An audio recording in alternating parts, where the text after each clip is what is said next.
and veered around to incorporate facts of life as well, thus bringing it closer to life and also relatable. Their unusual choices is something that makes their life adventurous and thrilling. When the all-pervasive nest holds a mirror to their streak of individuality and beckons them back with its magnetic force.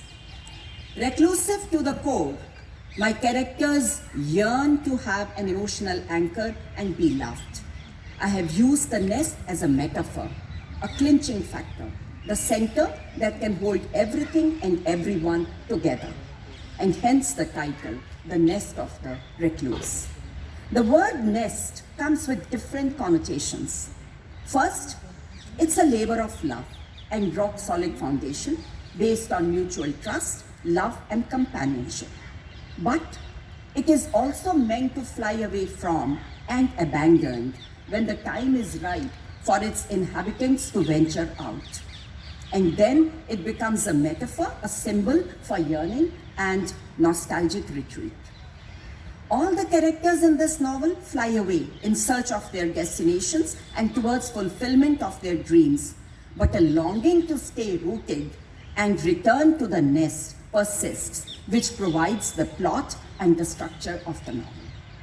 Their life journey, full of myriad experiences, becomes a beautiful juxtaposition between the spirit of adventure and the comfort of familiarity. Their school is the school of life rather than of books.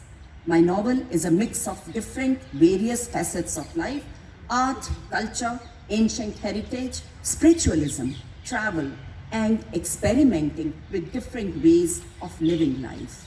And then their perspective, acquired thus, becomes an attitude rather than the choice.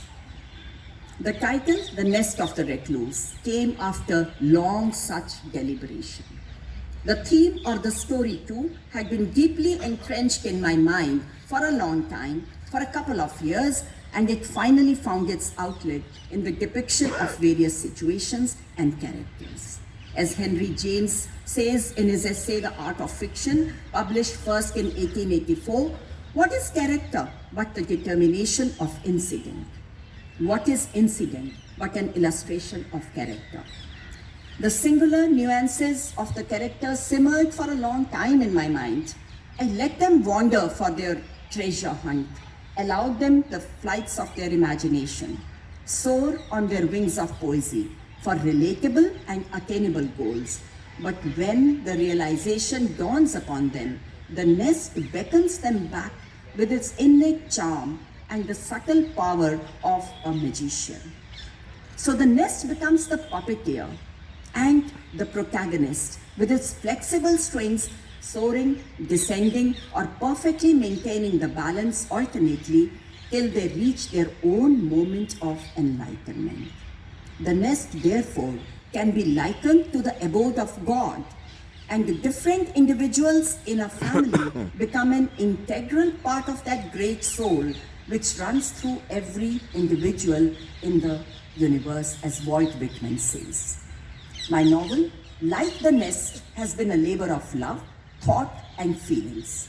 I let the characters run through the mill of life and find beauty in the process itself. As Keats has said in one of his poems, the poetry of earth is never dead. The conclusion just became a sight to explore, while the narrative marched on with its reluctant pilgrims. As Arthur Schopenhauer has said, the business of the novelist is not to relate great events, but to make small ones interesting. When writing becomes almost a habit, the author loves to play with the storyline as well as the characters and take the narrative for as many detours as one wants. Fiddling or suiting the language to portray different characters becomes a pleasure, and various tools of expressions enable the author to weave a story and place it before the readers to approve. This is what I have tried to do in my present venture. My novel is dedicated to Rue Nandini, my 3-year-old granddaughter, who just got cranky and ran away from here, the adorable latest entry to our family tree, and I firmly believe that she would take this legacy forward along with her illustrious mother, Surabhi, my daughter. Well, women in our family have always given tall orders to men in our nest. Hope they would love the challenge as much. And now, my thanks. I have absolutely no words to thank the minister. When I requested him to be the chief guest, he simply said, the launch will take place at my home. We were both dumbstruck at his offer of generosity and the warmth with which the offer was made. This beautiful moment here, sir, today, will always be a golden memory to be cherished in my family. We are overwhelmed by your affection and graciousness. Thank you so much, sir, indeed.